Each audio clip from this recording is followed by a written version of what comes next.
प्यारे बच्चों, इस वीडियो लेक्चर में हम प्रश्नावली 1.2 के 5वें, 6वें और 7वें प्रश्न को सॉल्व करेंगे।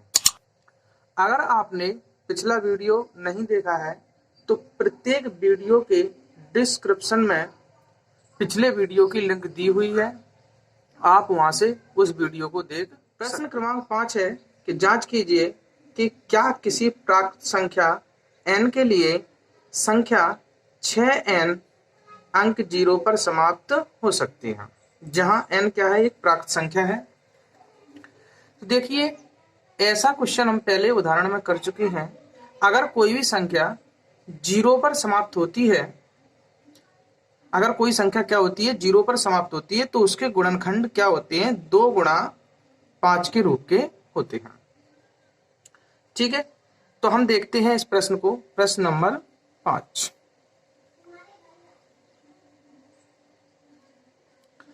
देखिए, अगर कोई संख्या, हम लिख सकते हैं, यदि कोई संख्या 0 पर समाप्त होती है तो उसके लिए क्या होना चाहिए, उस संख्या के गुणनखंड 2 गुणा 5 के रूप का होना चाहिए। और हम देखते हैं 6n के हम क्या करते हैं, 6n के हम गुणनखंड करते हैं, तो 6n के गुणनखंड आएंगे 2 गुणा 3n। ठीक है, और इसके लिए आवश्यक क्या है कि यहां पर क्या होना चाहिए थे, 5 होना चाहिए था। तो हम कह सकते हैं यहां पर कि 6n के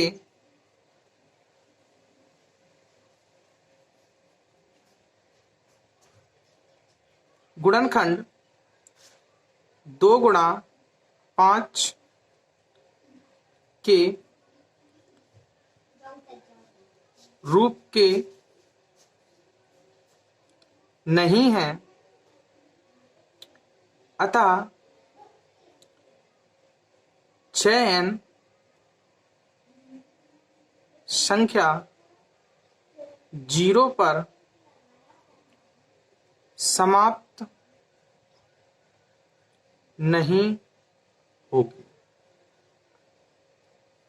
ठीक है, हम इसमें ये लिख सकते हैं और समझाने का प्रयास करते हैं आपको, क्योंकि हम जानते हैं कि अगर कोई भी संख्या 0 पर समाप्त होती है, जैसे मान लो 20, 50, 100, ये संख्या 0 पर समाप्त होती है, तो इसमें क्या होगा, 10 का भाग चला जाएगा। किसका? हम इसको 10 से डिवाइड कर सकते हैं, और 10 के जब हम अभाज्य गुणनखंड करते हैं तो क्या होता है, 2 गुणा 5 के रूप के होते हैं। ठीक है, तो हम कह सकते हैं कि कोई भी संख्या हो, कोई भी संख्या अगर वह 0 पर समाप्त होती है तो उसके लिए उसके अभाज्य गुणनखंड के जो रूप है वो 2 गुणा 5 के रूप के होना चाहिए, तभी वह संख्या 0 पर समाप्त हो सकती है। अब हम देखते हैं प्रश्न क्रमांक 6। व्याख्या कीजिए कि 7 गुणा 11 गुणा 13 प्लस 13 और 7 गुणा 6 गुणा 5 गुणा 4 गुणा 3 गुणा 2 गुणा 1 प्लस 5 भाज्य संख्याएं हैं, क्यों? तो सबसे पहले हमें जानना होगा कि भाज्य संख्या क्या होती है। सबसे पहले हम देखते हैं भाज्य संख्या की डेफिनेशन। तो इससे जो सब हमारा पहला वीडियो है उसमें हम भाज्य संख्या, अभाज्य संख्या, इन सभी पर क्या बातचीत कर चुके हैं। आइए थोड़ा हम यहाँ पर इन पर चर्चा करते हैं। तो देखिए, कोई भी भाज्य संख्या वह होती है जिसमें क्या होता है, उसके 2 से अधिक क्या होते हैं, गुणनखंड होते हैं।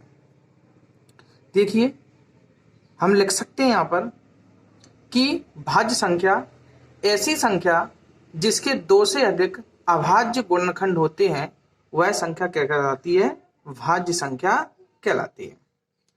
तो हम देखते हैं, पहले हम किसको चेक करते हैं। हमारे पास है दिया है उसमें।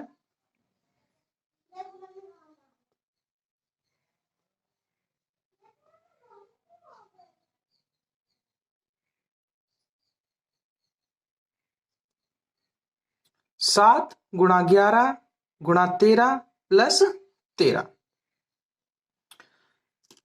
अब हम इनको कैसे लिख सकते हैं? हम लिख सकते हैं इनको, देखो यहां से 13 कॉमन ले लेंगे हम, तो 13 आ जाएंगे बाहर। अंदर क्या बचेगा? 7 गुणा 11 और प्लस यहां से 13 कॉमन चलेगा तो यहां बचेगा 1। ठीक है, अब हम 13 जैसे के तैसे लिखे हैं, 11 और 7, 11 7 77 प्लस 1, और इसे हम लिख सकते हैं 13 गुणा 77 1 78। ठीक है, कहने का मतलब है इस संख्या का एक तो गुणनखंड क्या है 13, और एक गुणनखंड है 78, और एक प्रत्येक संख्या का गुणनखंड होता ही है। हम 78 के भी अभाज्य गुणनखंड कर सकते हैं। तो यहां पर अगर हम 78 के अभाज्य गुणनखंड अगर हम करते हैं,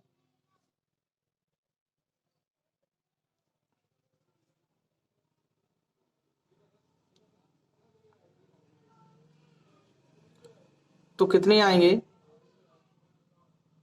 2 तिया 6 और 2 नेम 18 39।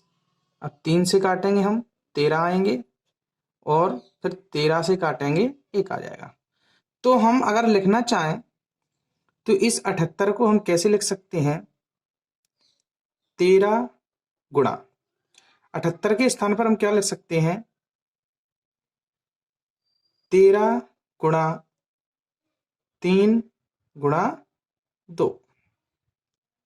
ठीक है, तो हम कह सकते हैं जो ये संख्या है उसका देखो एक गुणनखंड तो 13 हो गया, और एक गुणनखंड 3 हो गया, और एक गुणनखंड 2 हो गया, और एक खुद में 78 ही इसका गुणनखंड होगा। तो यह संख्या है वो क्या है? इसके 2 से अधिक गुणनखंड है, तो हम कह सकते हैं इसलिए यह एक भाज्य संख्या है।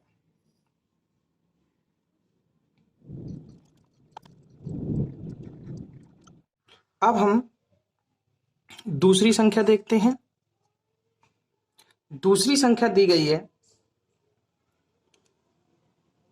7 गुणा 6 गुणा 5 गुणा 4 गुणा 3 गुणा 2 गुणा 1 और प्लस के 5।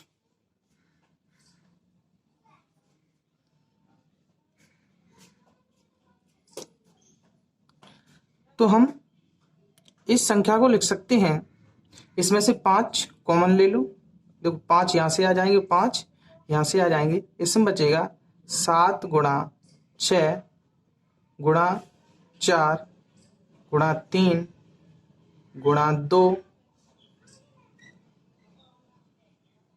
और गुणा 1, प्लस यहां से 5 कॉमन जाएंगे तो क्या बचेगा? 1। ठीक है, तो 5 जब हम इन संख्याओं का गुणा करेंगे तो हमारे पास आ जाएगा, इन संख्याओं का हम गुणा करेंगे तो आ जाएगा हमारे पास 1008।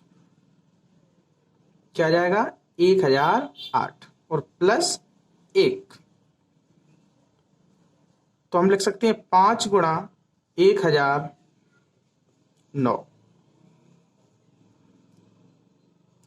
तो देखो इस संख्या का एक गुणनखंड अभाज्य गुणनखंड 5 है, और एक ये संख्या खुद में होगी, और एक इसका अभाज्य गुणनखंड क्या होगा? 1 होगा। तो 2 से ज्यादा हमें अभाज्य गुणनखंड इस संख्या के हमें प्राप्त हो जाते हैं। तो हम कह सकते हैं अतः दी गई संख्या क्या है? एक भाज्य संख्या है।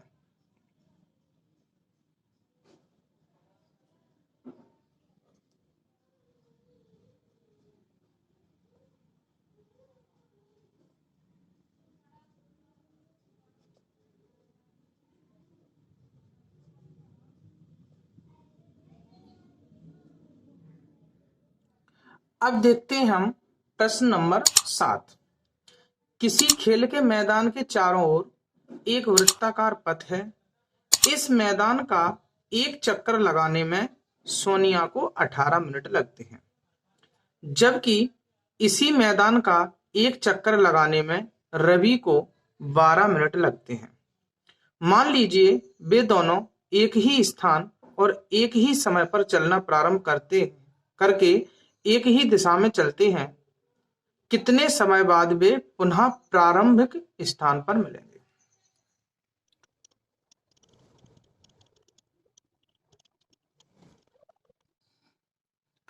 देखिए, मैदान का एक चक्कर लगाने में सोनिया को लगा समय 18 मिनट, मैदान का एक चक्कर लगाने में रवि को लगा समय 12 मिनट। ठीक है, आइए हम इसको समझते हैं। मानते हैं ये कोई वृत्ताकार मैदान है। ठीक है, इस मैदान का एक चक्कर लगाने में सोनिया को कितने मिनट लगते हैं? 18 मिनट। यानी वो यहां से चलेगी और वापस यहां पर लौट के आएगी, तो वो कितने समय बाद आएगी? 18 मिनट बाद। 18 मिनट बाद फिर दूसरा चक्कर लगाएगी, वापस आएगी कितना? 36 मिनट में। तीसरे चक्कर पर आएगी 18 × 54 मिनट में। वापस कितने कितने चक्कर लगा लेगी? 54 मिनट में 3 चक्कर। अब हम मानते हैं क्या रवि के लिए कि रवि यहां से ही चलना प्रारंभ करता है और 1 मिनट में एक चक्कर लगाने में कितना समय लेता है? 12 मिनट लेता है। तो रवि चलना प्रारंभ करता है, 12 मिनट बाद वो यहां पर आ जाएगा। फिर दूसरा चक्कर लगाएगा तो 24 मिनट बाद यहां पर आ जाएगा, और तीसरा चक्कर लगाएगा तो 36 मिनट बाद यहां पर आ जाएगा। चौथे चक्कर में कितना? 48 मिनट बाद आ जाएगा। ठीक है, तो देखिए हमें स्पष्ट दिख रहा है कि 36 मिनट बाद वो दोनों यहां पर वापस मिलेंगे, क्योंकि दोनों एक ही स्थान से एक ही दिशा में चक्कर लगाना प्रारंभ कर रहे हैं। तो इतने टाइम में 36 मिनट में सोनिया है वो 2 चक्कर पूरा करके यहां पर आ जाएगी, और रवि है वो 3 चक्कर यहां पर पूरा करके आ जाएगा। तो हम कह सकते हैं सोनिया और रवि पुनः प्रारंभिक स्थान पर कितने मिनट बाद मिलेंगे? तो इसके लिए हमें क्या करना होगा? 18 और 12 का क्या एलसीएम हमें निकालना होगा। जितना इनका एलसीएम आएगा उतने ही समय बाद ये पुनः मिलेंगे।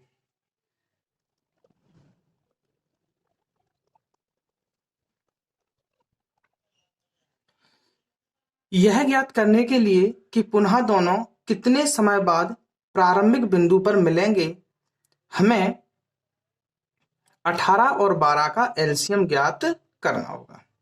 तो 18 और 12 का हम एलसीएम ज्ञात करते हैं।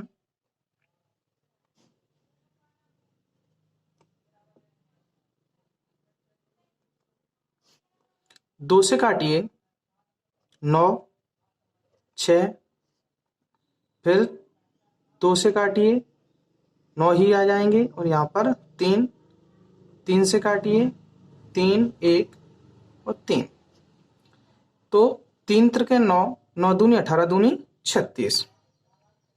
यानी एलसीएम आ जाएगा कितना? 18 और 12 का कितना आ जाएगा? 36। लिख दीजिए यहाँ पर सोनिया और रवि 36 मिनट बाद पुनः प्रारंभिक स्थान पर